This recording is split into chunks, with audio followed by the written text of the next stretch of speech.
وَمِنَ النَّاسِ وَالدَّوَابِّ وَالْأَنْعَامِ مُخْتَلِفٌ أَلْوَانُهُ كَذَلِكَ، اور اسی طریقے سے انسانوں میں سے بھی اور حیوانات میں بھی، اور جو بھی اللہ نے جانور پیدا کیے ہیں اور چوپایوں میں بھی مختلف رنگ و روگن موجود ہیں۔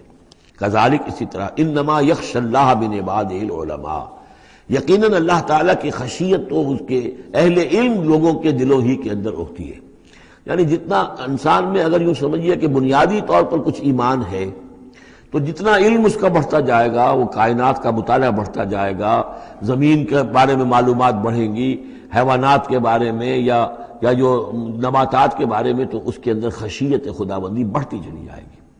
لیکن وہ ابتدائی ایمان اگر نہیں ہے تو کچھ نہیں، پھر آنکھیں بند ہیں، پھر تو یہ کہ وہ بڑی سے بڑی نشانیاں اللہ کی دیکھ رہے ہیں، انہیں اللہ پھر بھی یاد نہیں آتا۔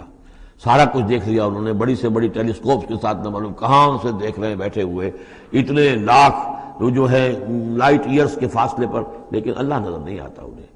اس لیے البتہ اگر تھوڑا سا بھی ایمان انسان کے پاس ہو اور پھر علم ہو، تو پھر اس سے اللہ کی عظمت مزید منکشف ہو رہی ہے، اللہ کی کبریائی کا انکشاف اور ہو رہا ہے، اللہ کی صناعی کا، اللہ کی قدرت کا، اللہ کے علم کا، اللہ کی حکمت کا، ان تمام چیزوں کی وجہ سے پھر ان میں خشیت خداوندی بڑھتی چلی جاتی ہے۔